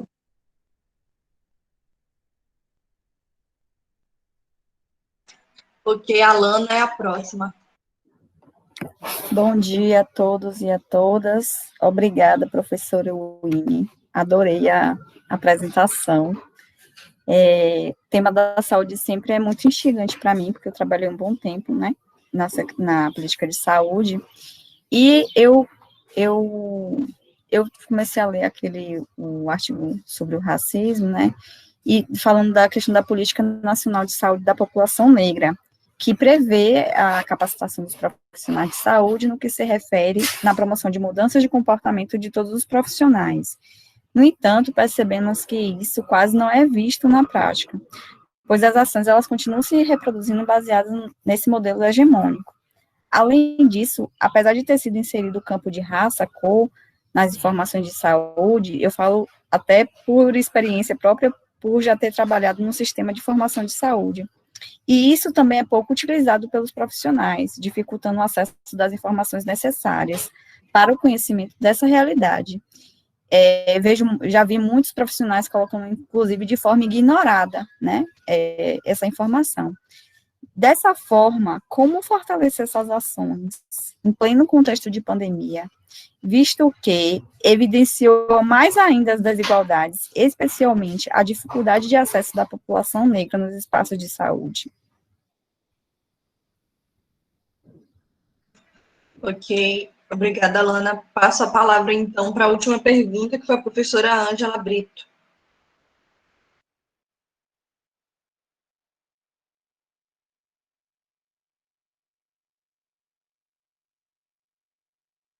Seu áudio está fechado. Me desculpem, é que eu tive uma demanda que estava resolvendo. O Rodrigo me passa aqui uma mensagem para desligar a câmera. Bom, gente, na verdade, eu estou escrevendo um artigo com a professora Margarida, eu acho que a Margarida está aí, ela poderia até me ajudar nesse sentido, mas eu fiquei incumbida eu fiquei responsável de escrever uma parte que eu não sou especialista nessa parte, né, deixa eu pegar aqui, que é a parte sobre a política de saúde da população negra no Brasil. Inclusive, eu tenho tido várias conversas com a Winnie, e vou encaminhar hoje para ela a minha parte, a parte da minha escrita, né? E eu tenho sentido uma dificuldade muito grande em relação algum aspecto dessa política, porque, veja bem, Winnie, eu vou enviar para você, mas estou colocando aqui de uma forma mais explícita. A gente tem a política aprovada pelo Conselho Nacional de Saúde em 2006 e em 2009 pelo Ministério da Saúde, né? Em consonância com participas suas. Obviamente que a gente tem que levar em consideração a marcha de Zumbi do Palmares, 95, a importância desse movimento para a consolidação e para a criação dessa política, né? A terceira conferência mundial contra racismo e xenofobia em Durban, a participação da CEPIR, né, nessa interlocução com o SUS. Mas a partir, então, né, eu estou aqui falando, dando um grande vácuo, né, uma lacuna muito grande. A partir de 2013, que a gente tem aí, né, um boletim da Política Nacional Integrada à População Negra, uma política do SUS, né, e a partir, então, de 2013, eu não encontrei muitos artigos que levasse em consideração o histórico dessa política. Conversando com a Winnie me passou um site da Abrasco, mas eu também não consegui material teórico que me fizesse dar conta de como que foi a introdução da Abrasco na política. E a partir de agora, com o governo Bolsonaro, né, antes de Bolsonaro, nós não tínhamos a adesão de vários municípios, e a falta de adesão dessa política nos municípios implica diretamente nos dados que nós estamos vendo da Covid-19, que afeta diretamente a população negra, né? Porque a falta da adesão desses municípios em relação à política, né, faz com que a população negra ela seja atingida diretamente pela Covid-19, não necessariamente a Covid-19, ela está no gene da política que ela tem que afetar a população negra é afetada por conta da vulnerabilidade social. E se a política tivesse sido implementada, não teríamos dados tão relevantes em relação à população negra. Qual que é a minha pergunta? A partir de 2013, né, teoricamente, né, como que essa política avança, e se você pode me indicar alguns textos, embora eu esteja já enviando para você, e como que foi a inserção da Abrasco, e qual a importância da Abrasco no histórico dessa política, tá bom? Obrigada.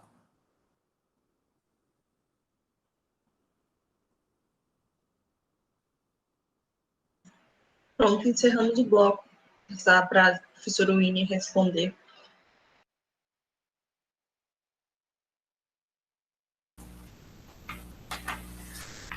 Bom, muito obrigada pelas perguntas. Eu acho que são perguntas que levantam todo esse questionamento, essas problematizações, assim,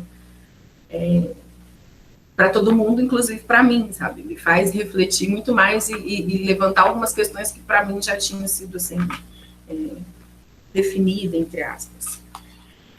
Primeira questão da Tamires, sobre a defesa do SUS, a defesa da saúde da população negra, e como efetivar essa política. Eu acho que essa questão casa um pouco aí também com as outras. A gente pensar, eu sempre, posso falar da minha experiência pessoal, mas a gente tem que tratar, por exemplo, os espaços não formais de saúde, e como eles são relevantes na promoção de saúde da população, principalmente da população negra. E aí aqui eu trago os terreiros de candomblé, os espaços, os centros de umbanda nesse sentido, são espaços promotores de saúde, mas que de fato não têm esse reconhecimento como tal. Eu acho que aqui a gente tem que aprofundar bastante esse tema e essa discussão. Olha só como é que é a lógica eurocêntrica. Eu acabei de pensar em um autor para citar para vocês sobre essa questão das religiões de matriz africana em relação a como espaço não formal de saúde, mas esse autor é completamente eurocêntrico, europeu, hospitalocêntrico, biomédico nesse sentido. Tamires, eu vou guardar sua pergunta e depois me manda um e-mail que a gente pode discutir um pouco mais sobre isso. Eu também tenho muito interesse nessa pauta. A pergunta da Alana também vem um pouco aí sobre a política, né? E a questão do quesito raça-cor. Essa questão é extremamente discutida e extremamente urgente e necessária quando a gente pensa que o preenchimento do quesito raça-cor no sistema de informação de saúde, os dados dos assistidos, vai conseguir direcionar, identificar as inequidades e direcionar as políticas de uma forma mais efetiva. A gente tem esse processo do preenchimento, como você disse, que muitos profissionais ignoram pela sua própria experiência, né, Ana? Os profissionais ignoram essa informação. É porque muitas vezes, sempre que uma pessoa negra chega num serviço de saúde, quando é questionado a raça ou o grupo étnico dessa pessoa, sempre foi para tirar direitos. Então, as pessoas negras não tinham acesso à saúde, as pessoas negras não frequentavam a escola. E por mais que essa lógica tenha acontecido assim há muito tempo, essa lógica é perpetuada. Então, é a gente pensar, por exemplo, que quando uma pessoa chega num hospital e ela vai preencher uma ficha, a ficha é preenchida da seguinte forma, vê se eu estou errada, Alana. Nome completo, estado civil, endereço, e aí o profissional de saúde faz uma pausa e fala assim, olha, eu vou te fazer uma pergunta e eu quero que você me responda a forma como o profissional de saúde muitas vezes coloca essa questão, deixa a pessoa assistida em alerta. Então, assim, por que eu tenho que falar, por que eu tenho que me autodeclarar? Porque muitas vezes a gente tem que pensar que o racismo estrutural na nossa sociedade afeta muito também a população negra, nesse sentido de perpetuar esses espaços. Então, assim, por que eu tenho que falar qual é a minha cor nesse espaço, sendo que eu tenho que ser atendido da mesma forma que todo mundo? Então, a gente tem que conscientizar, sensibilizar aí a população dessa importância tanto os profissionais de saúde, da importância do preenchimento correto desse quesito raça-cor, quanto a população assistida da importância e da necessidade de se autodeclarar. E aí, não direcionando essa autodeclaração, mas abrindo um espaço confortável para que as pessoas se autodeclarem como achem cabível, assim. E é interessante a gente pensar que esse quesito raça-cor tem que ser preenchido dentro dos parâmetros do IBGE, porque quando se tentou preencher esse quesito sem as 5 categorias definidas, as categorias que surgiam eram, eu sou café com leite, eu sou escurinha, eu sou morena, e toda essa lógica perpetuada desse racismo na nossa sociedade. E aí a gente pensa também como esse quesito, anteriormente, como eu disse, como esse quesito era utilizado para retirar direitos e agora ele tem que ser preenchido de uma forma correta, de uma forma a identificar as iniquidades para poder direcionar as políticas de uma forma mais efetiva. Acho que tem que ter uma sensibilização dos dois lados, dos dois setores da sociedade, tanto do profissional de saúde, na forma como vai preencher esse dado, e também a gente tem que ter cuidado com quando o paciente fala assim, mas eu sou mais ou menos da sua cor, coloca aí. Não, essa autodeclaração tem que vir do paciente sem nenhuma influência externa. Não sei se eu consigo responder a sua pergunta. A questão da Ângela, a gente vai conversar depois com calma. O que acontece? A política foi instituída, né, a gente foi promulgada pelo Ministério da Saúde em 2009, mas ela vem, de fato, de uma luta aí de 95, de todos esses processos de luta do movimento negro unificado, dos feminismos negros nesse sentido. Quando a gente vê aqui esse gap de informação de 2013 para cá, esse gap é muito real, porque o que acontece? Como você mesmo disse, eu acho que a Tamires também colocou, desculpa se eu estiver confundindo aqui os nomes, essa política não foi totalmente implantada. Os municípios, eles muitas vezes não aceitam, colocam de lado, porque essa imposição não vem tão direta assim. Quando a gente pensa, por exemplo, na falta de dados, a dificuldade dos municípios em aderir a essa política é muito grande.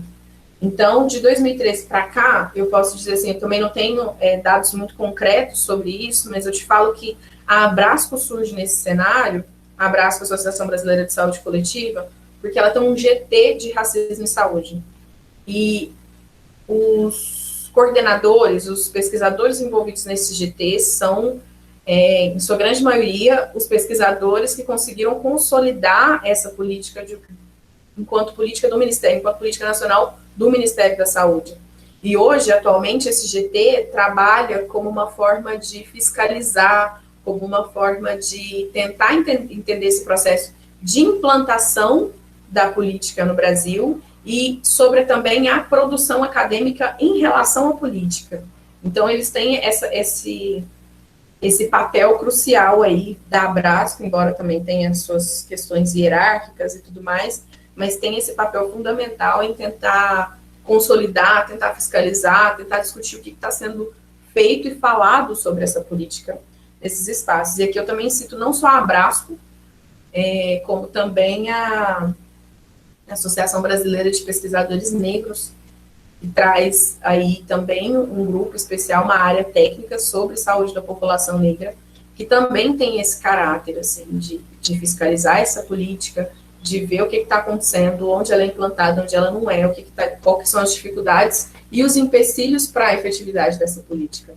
Eu acho que a gente pode, assim, concluir aqui que a política, ela foi instituída em 2009, mas que, de fato, a consolidação e a efetividade dela, em todas as ramificações, que aí a gente pensa nos todos os setores da sociedade, seja federal, estadual e municipal, essa dificuldade de consolidação, de efetividade dessa política é extremamente grande.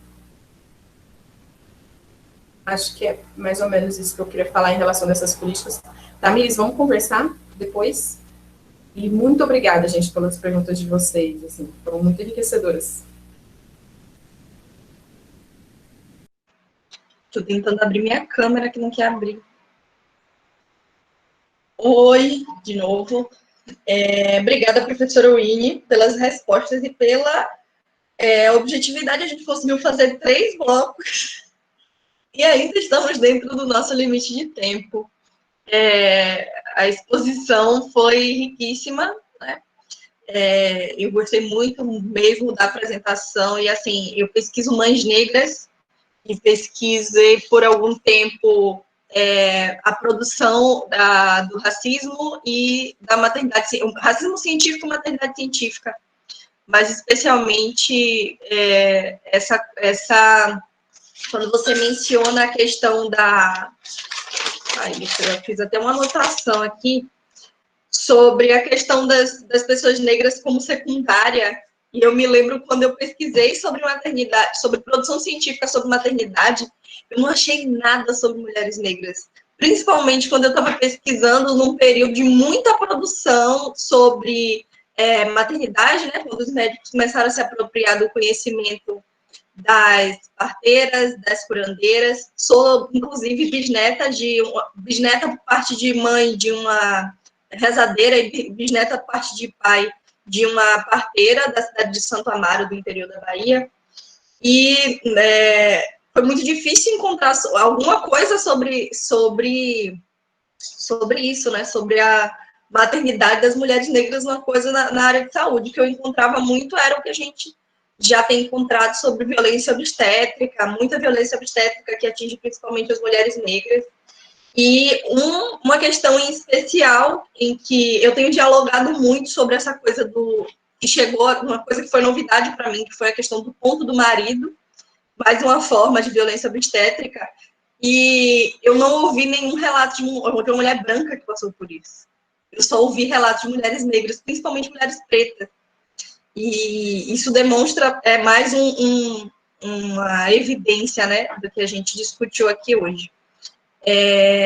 Eu tinha passado recado para todo mundo. Gente, de novo, não esqueçam de assinar a lista de presença, por favor. Os certificados vão ser emitidos a partir da lista. Tem muitos estudantes agradecendo aqui no chat. E falar para vocês, fazer minha propaganda, meu merchandising aqui, do GT que eu estou coordenando. Eu também coloquei aí no chat o link para inscrição do GT, do minicurso, em que eu e tanto os meus quanto os que Carolina está participando. Aqui são as chamadas dos GTs, né? Carolina é GT8, eu sou GT9, sobre relações raciais na universidade, currículo e cotidiano. Um GT sobre o racismo e a migração no Rio de Janeiro, né? Reprodução da dinâmica escravocrata no território fluminense. E um mini curso sobre serviço social e interseccionalidade e possibilidades de debate, que está sendo nesse simpósio sobre relações étnico-raciais e serviço social. O link de inscrição está no chat. Eu pedi para a Ângela passar para vocês pelo WhatsApp. Eu acho que é isso, né? A gente pode encerrar. Quem quiser... Eu queria falar um pouquinho, Jô. Pronto.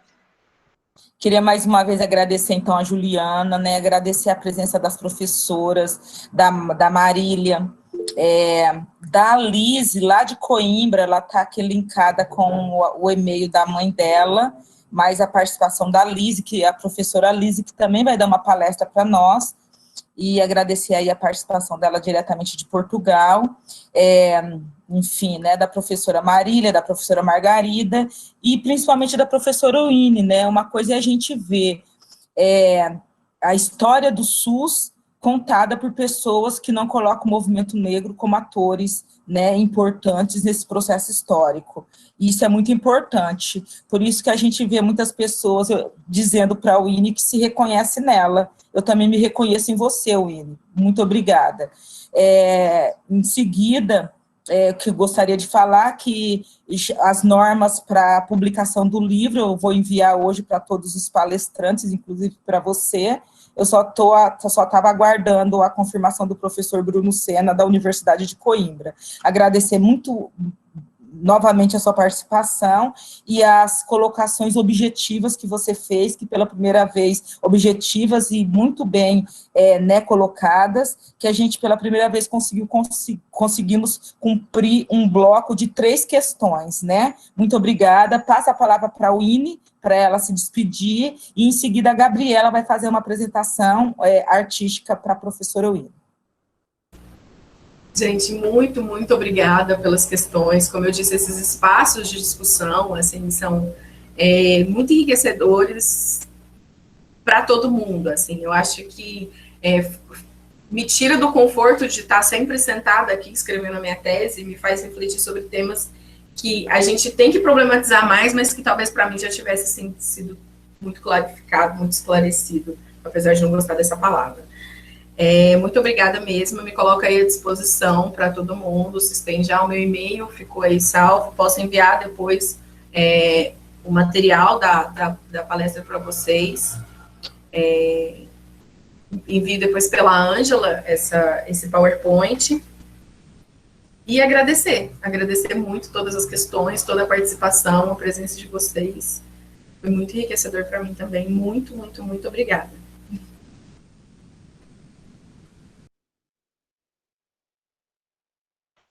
É isso?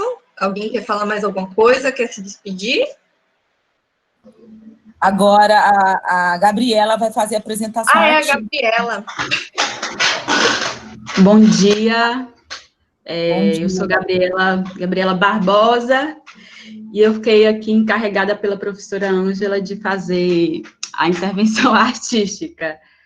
E eu queria agradecer à professora Winnie Samanu, né, pela palestra de hoje, da importância da gente falar, né, de saúde da população negra e falar da saúde da mulher negra, porque isso diz respeito diretamente à nossa sobrevivência, né, enquanto povo negro.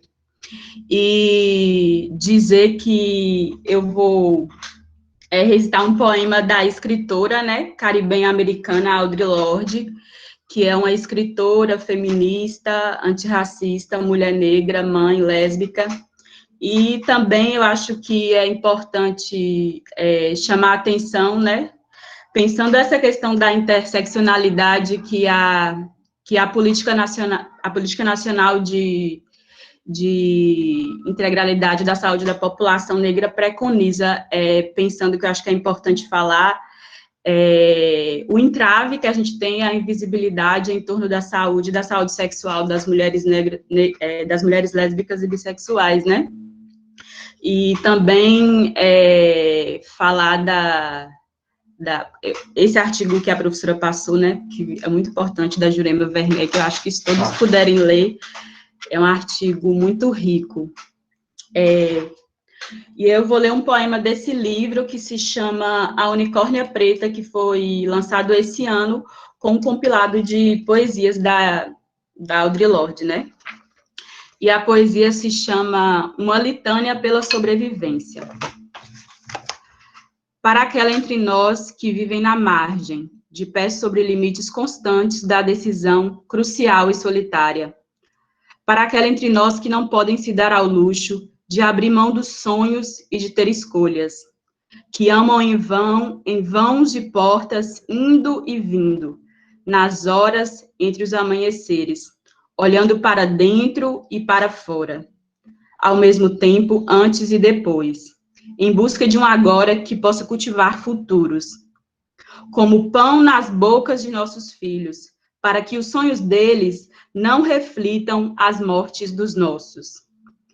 Para aquelas de nós que fomos marcadas com medo, como uma linha tênue no meio de nossas testas, aprendendo a sentir medo desde o leite materno, pois com essa arma, essa ilusão de alguma segurança a ser encontrada, esperavam nos silenciar com seus pés pesados. Para todas nós, esse instante, esse triunfo, nós nunca estivemos destinadas a sobreviver. E quando o sol nasce, nós temos medo que ele não dure. Quando o sol se põe, nós temos medo que ele não levante de manhã. Quando nossas barrigas estão cheias, nós temos medo da indigestão. Quando nossas barrigas estão vazias, nós temos medo de nunca vir comer outra vez. Quando somos amadas, nós temos medo que o amor desapareça. Quando estamos sozinhas, nós temos medo que o amor nunca volte. E quando falamos, nós temos medo de nossas palavras não serem ouvidas nem bem-vindas. Mas quando estamos em silêncio, ainda estamos com medo. Então é melhor falar, lembrando, nunca estivemos destinadas a sobreviver. Audre Lorde. Obrigada, gente. Obrigada, Obrigada, gente. A gente poderia abrir as câmeras, embora eu não consiga visualizar ninguém por conta do meu computador hoje, e agradecer em palmas a professora Winnie pela apresentação e a Gabriela também. Obrigada. Tchau. Obrigada, Winnie. Tchau, gente. Obrigada. Até semana que vem. Obrigada. Até semana que vem. A gente vai conversando aqui, viu? Tchau, queridos. Tchau, gente. Tchau. Tchau. Muito obrigada a todas. Eu vou postar, então, a tarefa dentro da plataforma AVA, tentar postar novamente, relacionada à palestra da professora Marília. A professora Marília é da Universidade Unicinos, de Santa Maria. Eu acredito, de Santa Maria. Eu não sei se é ela ou se é o Arcísio, que é o professor da próxima palestra depois da Marília, que é o professor Arcísio é da Federal de Santa Maria, e a Marília é da Unicinos. Obrigada a todos, beijo, obrigada a todas. Tchau, tchau, gente. A gente vai conversando.